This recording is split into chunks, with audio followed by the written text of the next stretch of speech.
నమస్తే, welcome to Leo. నేను విజయ్ గారు. అనగనగా ఒక రాజు అంటూ నాగార్జున గారి వాయిస్లో అనగనగా ఒక రాజు అంటూ నవీన్ పొలిశెట్టి వచ్చేసాడు. సంక్రాంతి బరిలో దిగినటువంటి ఒక నవీన్ పొలిశెట్టి ఎలాంటి కామెడీ చేశాడు ఏంటి అనే దానిపై ఇప్పుడు మన రివ్యూ.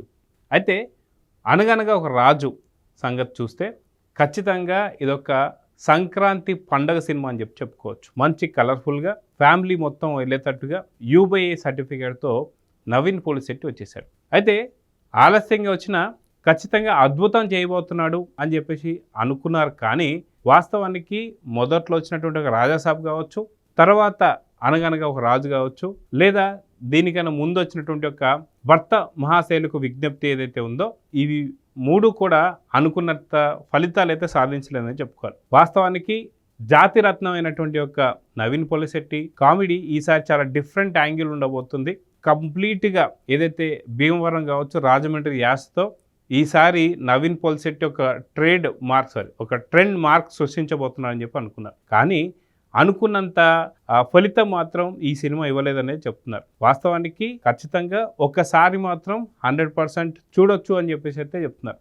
కాకపోతే అనగనగా ఒక రాజు ట్రైలర్ మాత్రం చాలా బాగా ఆకట్టుకుందని చెప్పుకోవాలి. సంక్రాంతి బరిలో నించున్నటువంటి సినిమాలు ఏవైతే ఉన్నాయో, అటు రాజాసాబ్ కావచ్చు, లేదా మనశంకర్ వరప్రసాద్ కావచ్చు, భర్త మహాశైలకు విజ్ఞప్తి కావచ్చు, అదేవిధంగా అనగనగా ఒక రాజు కావచ్చు, నారీ నారీ నడుము మురారి శర్వానంద్ సినిమా కావచ్చు, ఈ 5 సినిమాల ట్రైలర్లో కన్నా వాస్తవానికి అనగనగా ఒక రాజు సినిమాకు సంబంధించిన ట్రైలర్కే మంచి మార్కులు పడ్డాయని చెప్పుకోవచ్చు.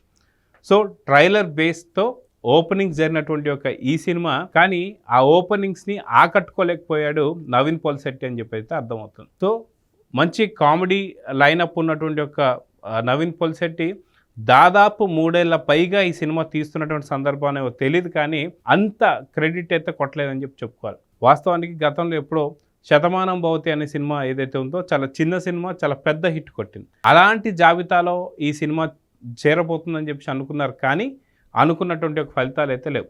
అయితే ఇప్పటిదాకా వచ్చినటువంటి ఒక 4 సినిమాలు ఏవైతే ఉన్నాయో, ఈ 4 సినిమాలలో కూడా మనశంకర్ వరప్రసాద్ మాత్రమే ముందంజలో ఉందని చెప్పి చెప్పుకోవచ్చు. కాకపోతే సంక్రాంతి హీరో అయినటువంటి ఒక శర్వానంద్ గారు కూడా ఇప్పుడు రాబోతున్నారు. అది నారీ నారీ నడుము మురారి. అయితే రానున్నటువంటి ఒక నారీ నారీ నడుము మురారి ఎలా ఉండబోతుంది? ఇప్పటిదాకా రాజాసాబ్తో ఒక చేదు అనుభవాలు కావచ్చు, దాని తర్వాత భక్త మహాశైల విజ్ఞప్తి అక్కడ కూడా కొంత ఇబ్బందులు కావచ్చు, ఈరోజు రిలీజ్ అయినటువంటి ఒక అనగనగా ఒక రాజు సినిమాకు సంబంధించినటువంటి ఒక ఇబ్బందులు కావచ్చు, ఇవన్నీ పక్కన పెడితే మళ్ళీ గతంలో ఉన్నటువంటి ఒక సెంటిమెంట్ ఏదైతే ఉందో, శతమానం భవతితో హిట్ కొట్టినటువంటి ఒక సంక్రాంతి హీరో శర్వానంద్ మళ్ళీ ఒక నారీ నారీ నడుమురారి సినిమాతో హిట్ కొట్టబోతారు లేదా అనేది రేపు రిలీజ్ కాబోతుంది. సో ఎలా ఉంటుందో చూద్దాం. కాకపోతే అనగనగా ఒక రాజు మాత్రం నిరాశ, అంటే ఎక్స్పెక్ట్ చేసినంత అయితే లేదని చెప్పి చాలామంది అంటున్నారు. కాకపోతే వన్ టైం వాచ్ఫుల్ మూవీ అని అయితే చెప్తున్నారు. సో చాలా హ్యాపీగా కుటుంబం మొత్తం కూడా ఈ సినిమాకి వెళ్ళొచ్చు అని చెప్పేసి అయితే టాక్ అయితే వచ్చింది. సో చూద్దాం జరగబోతుందా. నమస్తే.